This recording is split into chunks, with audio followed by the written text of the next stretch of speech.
మీ నాన్న చెప్పడా మీ ఇంట్లో? మీ అమ్మ చెప్పదా మీ ఇంట్లో? అంత ద్వేషం ఎందుకు పెంచుకుంటున్నారు? వినా స్త్రీయ జననం నాస్తి. స్త్రీ లేకపోతే ప్రపంచమే లేదు. అసలు ఈ మానవాళ్లే లేదు. ఏ మగవాడు కూడా తన ఇంట్లో తన భార్య, తన బిడ్డ, తన అక్క చెల్లెళ్ళు, తన కుటుంబాలు ప్రతి ఒక్కడికి ఉంటాయి. ఇక్కడ ఎవరి మీద దాడి చేస్తున్నారని, ఆ డివిజన్ని తీసుకురావాలని ఎందుకు తహతహలాడిపోతూ ఉన్నారు? అందరి వాదన ఒకటే, స్త్రీని మహాలక్ష్మిలా చూసుకోవాలనుకుంటారు. ఎవరు బట్టలు ఎలా వేసుకుంటే నాకేంటమ్మా? మీరు ఎలాంటి బట్టలు వేసుకోవాలనేది మీ ఇష్టం. నేను ఒక తండ్రిలాగా నా దగ్గర హీరోయిన్లు అందరూ కూడా నాకు తండ్రిలాగా నేను పాత్రలు చేస్తున్నాను కాబట్టి నా బిడ్డలకు చెప్పినట్టు చెప్పానే కానీ ఇంతకుముందు ఎప్పుడు ఎవరు ఏమీ అనలేదమ్మా. వాళ్ళ మీద మీరు ఇలాగే కంప్లైంట్లు ఇచ్చారా? జూమ్ మీటింగులు పెట్టుకొని మీలో మీరే? ఏమ్మా, పేర్లు పెట్టి అనగలను నేను, కానీ మీరు ఇబ్బంది పడకూడదు. ఇంత కుట్ర చేయాలా నా మీదన?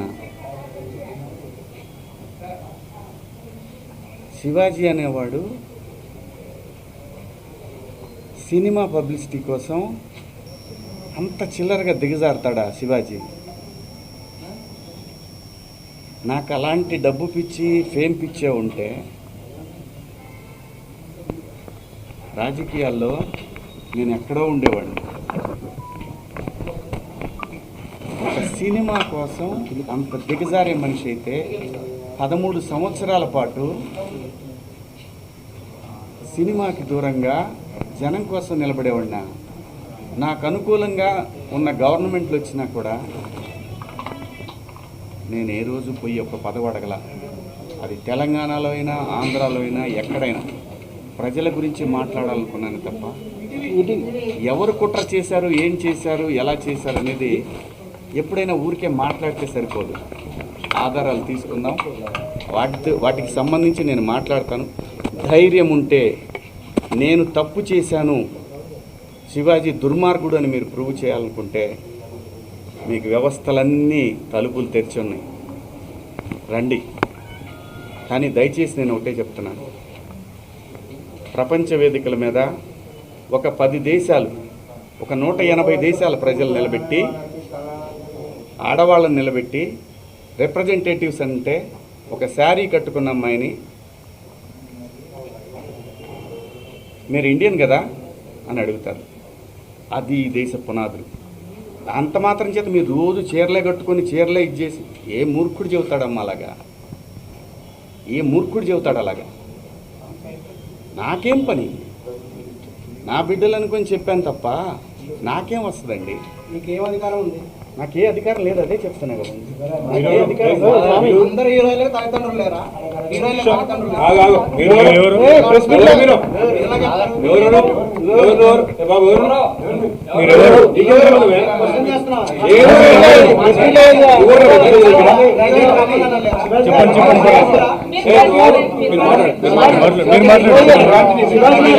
ఈ ప్రపంచంలో అత్యద్భుతంగా ముందుకు వెళుతున్న ఏకైక వ్యవస్థ భారతదేశం.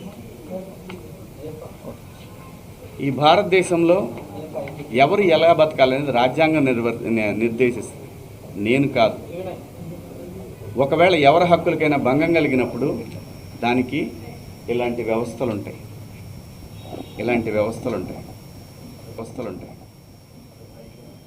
సో నాకు అర్థమైంది ఏంటంటే, సలహాలు ఇవ్వటం మానుకోవాలి, సలహాలు ఇవ్వటం, మంచి మాటలు చెప్పటం మానుకోవాలి. ఎవరిదాడికి తెలుసు ఇక్కడ.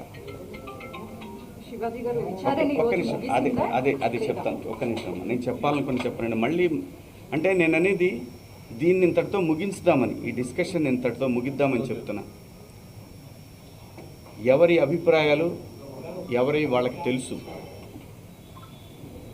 ఇక్కడ మంచి మాటలు చెప్పాను, చెడ్డ మాటలు చెప్పాను అనే దానికి బ్యారియర్ లేదు.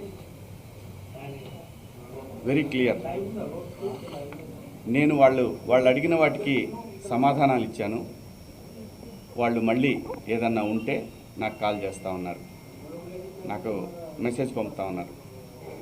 నేను అన్నాను, నా వల్ల ఎవరన్నా ఇబ్బంది పడినాన్ని మీకు నేను ఇబ్బంది పెట్టానని మీకు ఎవరన్నా డైరెక్ట్గా వచ్చి కంప్లైంట్ ఇస్తే అప్పుడు కూడా నేను వచ్చి మీకు సమాధానం చెప్తాను మేడం అని చెప్పాను.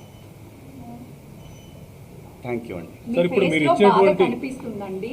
సో అపాలజీ చెప్పారు, కానీ ప్రకాష్ రాజ్ మాత్రం ఇప్పటికీ చెత్తగా మాట్లాడాడు. శివాజీ ఆడవాళ్ళ పట్ల గౌరవమే లేదు అని చెప్తున్నాడు. ఏం చెప్తాను మేడం? నేను ఇంకా చూడలేదండి, చూసినాక చెప్తాను.